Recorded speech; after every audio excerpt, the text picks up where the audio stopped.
YouTube, what's going on? Got another video. We got 20 terrifying cases of real vampires.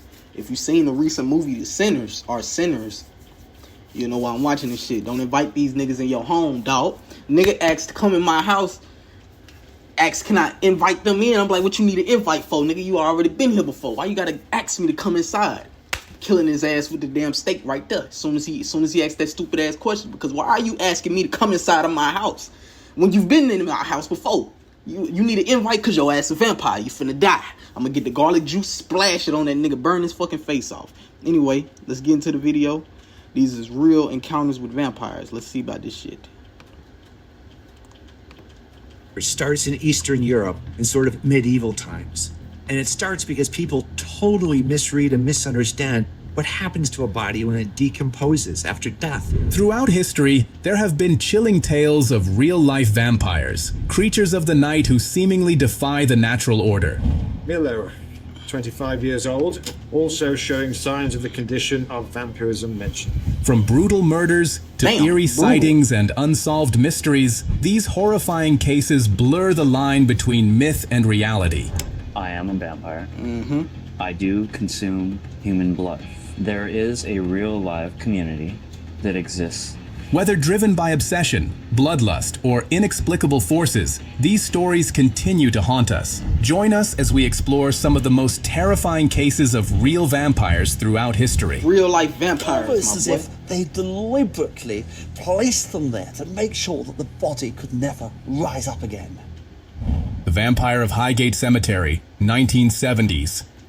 In the 1970s, Highgate Cemetery in London became the site of vampire rumors. Locals reported sightings of a tall, dark figure, and strange occurrences like dead animals with bite marks fueled fear. The story gained attention when David Farrant and Sean Manchester, both self-proclaimed experts, claimed they could rid the cemetery of the vampire. Their public rivalry and rituals escalated the situation, but no evidence of a vampire was ever found. Despite this, the legend of the Highgate vampire continues, with some still believing something dark haunts the cemetery, adding to the eerie folklore surrounding the site.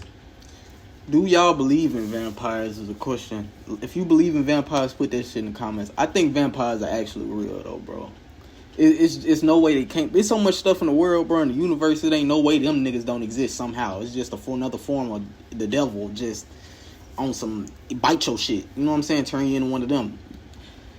Man, hell no, man. I'm garlic a nigga, stab a nigga with that damn wood, and then that goddamn silver. Now silver bullet is for the wolf. You can't do that with the vampires. Either way, fuck that, man. Nigga ain't getting no invite in, bro. Hell no. The Black Dahlia, Oh, and have you ever 1947. encountered a vampire? Say if you have. On a bright, clear morning on January 15th, 1947, Betty Bersinger, a Los Angeles housewife, took a walk with her daughter through an empty lot in Leimert Park. What started... Cuz they'll go with these fucking ads. Don't worry about it. We can skip that shit right now. Skip that shit right now.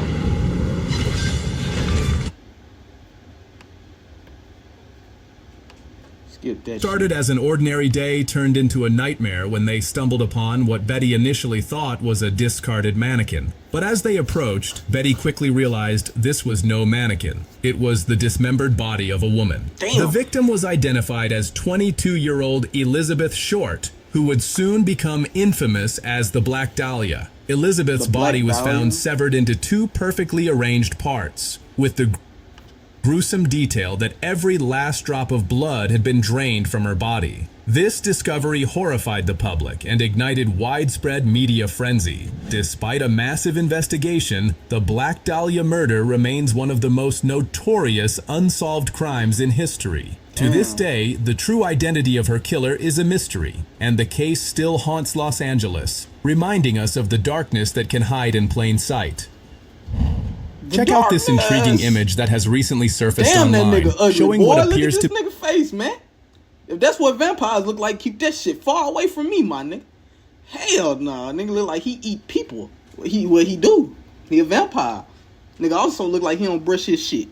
Nigga look like he had a baseball. Somebody threw that shit right through the middle of his shit. All this all the way up there. Fucked up ass mouth.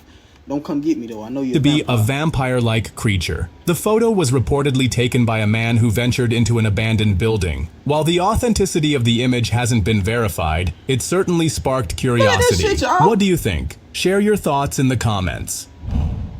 Horror in Stockholm, Sweden.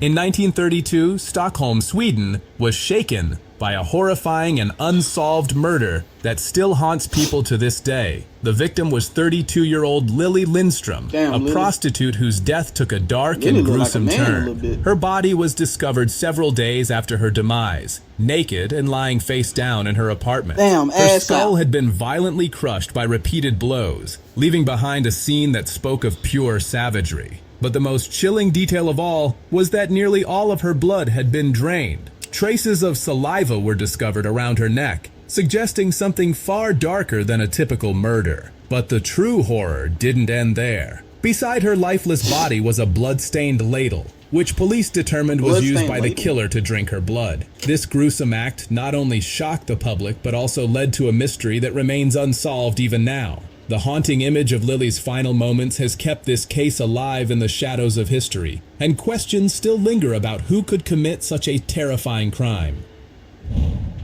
Albert Fish, the Brooklyn Vampire. Albert Fish, one of America's most notorious serial killers. That is a atrocious ass cut. I ain't gonna lie. That is a atrocious ass cut, man. Look at this nigga shit. Hold on. The Brooklyn Vampire. Hold on. Albert Look Fish. at this nigga shit right here, boy. This shit atrocious. That nigga got a damn dead hamster on his head. God. Just cut it off. It ain't even no point, nigga. Damn, boy, you just threw some... He woke up today like, man, I'm just throw some shit on my head and just call it a day. This my hair, nigga. We ain't forget about you. You got your shit getting a little atrocious too, my nigga. Fish, one of America's most notorious serial killers, was known by many chilling nicknames, including the Brooklyn Vampire. His crimes were unspeakable, earning him a place in the darkest corners of criminal history. Fish was a cannibal, a sadist, and a monster in every sense of the word, and his gruesome acts shocked even the most hardened detectives. His crimes were particularly disturbing because of their depravity, with Fish luring young children into his grasp before committing unspeakable acts. But it wasn't just his cannibalistic tendencies that earned him his vampiric moniker. Fish's crimes were marked by the complete draining of his victims' blood.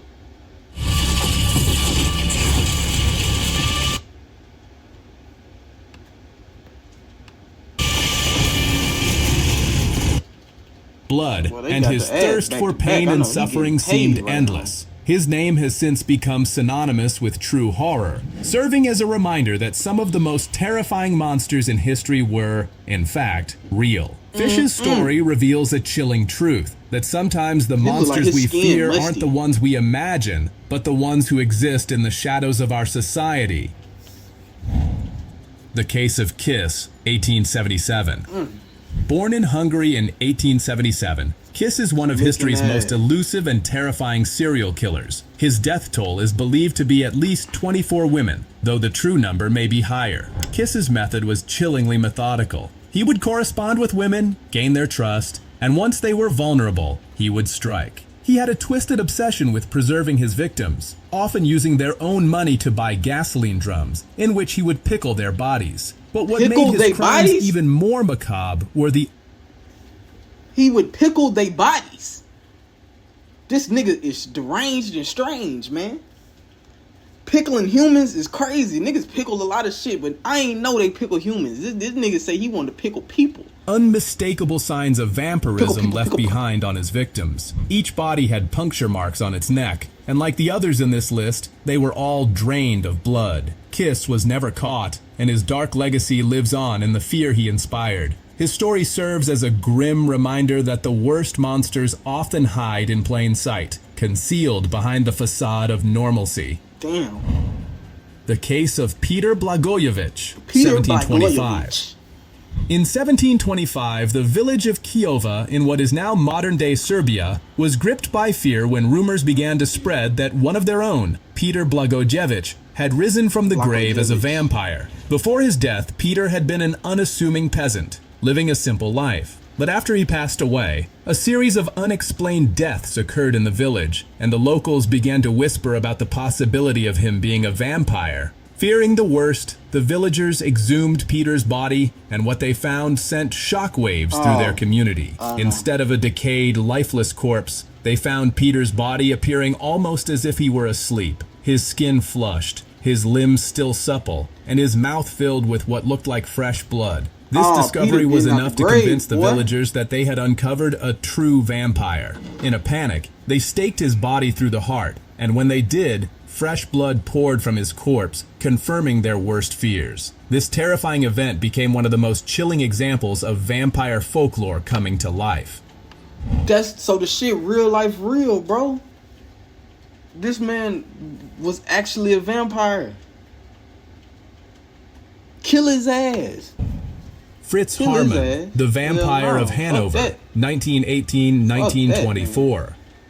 Fritz Harman, infamously known as the Vampire of Hanover, was a man whose heinous crimes left an indelible mark on history. Between 1918 and 1924, Harman prowled the streets of Hanover, Germany, leaving a trail of devastation in his wake. He was responsible for the brutal murders of at least 24 boys and young men, earning chilling nicknames like the Butcher of Hanover and the Wolfman. Harman had a deceptive charm, using promises of work to lure his victims into his home. Once there, he would gain their trust with alcohol and conversation. But his intentions were far from innocent. Harman's method of killing was shockingly barbaric. He would sink his teeth into his victim's throat, crushing their Adam's apple with a force that often severed their trachea entirely. This grotesque act, which he chillingly referred to as his love bite, often led to their slow and agonizing deaths. He reportedly drank their blood during these horrifying moments, solidifying his reputation as a real-life vampire. But Harman's monstrosity didn't end with murder.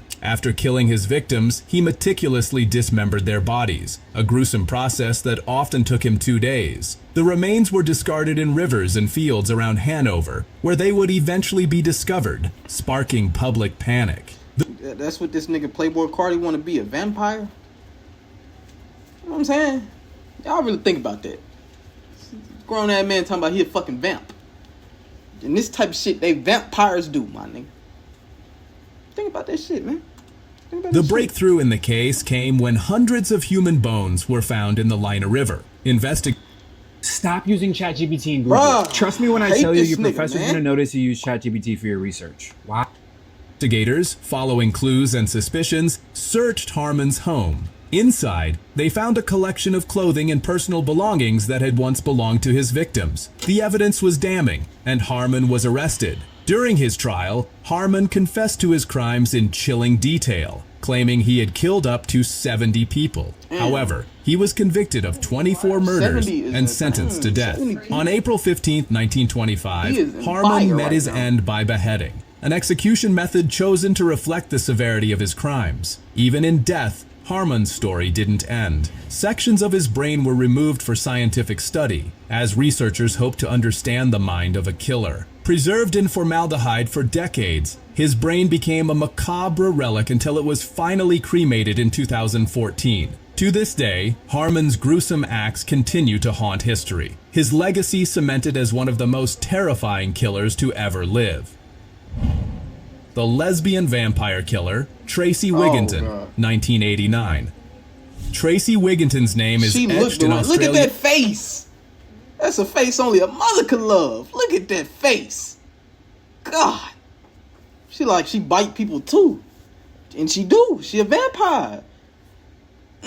Is criminal history as one of the most disturbing and macabre figures of the late 20th century. Known as the lesbian vampire killer, her story is one of obsession, bloodlust, and a shocking disregard for human life. From an early age, Wigginton exhibited behavior that set her apart. She avoided traditional food, instead gravitating toward drinking animal blood. This unusual appetite deepened as she grew older, and her partner, Lisa Ptashinsky, even became a willing participant. Lisa would slice her own wrists to provide Wigginton with the blood she craved, demonstrating the intense bond between the two women. But for Wigginton, animal and donor blood were not enough. Her Oh. fixation escalated into a horrifying crime. Love On the blood. night of October 20th, 1989, Wigginton, along with Lisa and two other accomplices, Kim Jervis and Tracy Waugh, planned a chilling act. They targeted Edward Baldock, a 47-year-old father of four, who was walking home after a night of drinking with friends. The group approached Baldock in their car, offering him sexual favors as bait. Baldock, unaware of their dark intentions, got into the vehicle. They drove him to a secluded park near the Brisbane River, where Wigginton unleashed her bloodthirsty desires. Armed with a knife, she stabbed Baldock 27 times in a frenzied attack, nearly severing his head. As his life ebbed away, Wigginton drank his blood, fulfilling the dark craving that had consumed her for years. Her actions that night were as cold as they were brutal. As Baldock lay dying, Wigginton reportedly lit a cigarette and calmly smoked, showing no signs of remorse. Her lack of empathy and her gruesome ritual shocked not only the investigators who later pieced together the crime, but also the public, who struggled to comprehend such savagery. The case was swiftly cracked open when investigators discovered an incriminating clue: Wigginton's ATM card left in Baldock's shoe. That is This careless crazy. mistake led to her capture, and during police interviews, she confessed to the murder without hesitation. Wow. Wigginton's accomplices Just for revealed the the blood? chilling truth behind the crime: her insatiable desire to drink human blood. In 1991, Tracy Wigginton was convicted of murder and sentenced to life imprisonment. keep her ass locked partner, up Lisa far away. Ptashinsky, was also convicted, while the other two accomplices received lighter sentences. For decades, Wigginton's name remained synonymous with one of Australia's most shocking murders. After serving over 2 decades behind bars, Wigginton was controversially released in 2012. Her release sparked outrage. Why? Why the fuck are y'all releasing the vampire back to the streets to drink more blood? This motherfucker killed the nigga. Damn near decapitated this nigga to drink his blood. And you want to free her? I never understand the justice system, bro. Shit crazy. As many questioned whether someone Whoa, capable of nigga, such a you can't monstrous have that act nipple in the could screen truly like that. be rehabilitated. Johannes Kunis. The year was 1582, and the quiet streets of a Czech village were about to witness something truly bizarre. Johannes Kunis, At this point, even our You know what, bro? At this point, if y'all enjoyed this video, like, comment, and subscribe. This nigga making sure he get this money for these fucking ads, man. I'm sick of seeing these two motherfuckers here, man. I promise. I'm sick of her, and I'm damn sure sick of her. Anyway, if you liked it, comment, subscribe. See y'all in the next one.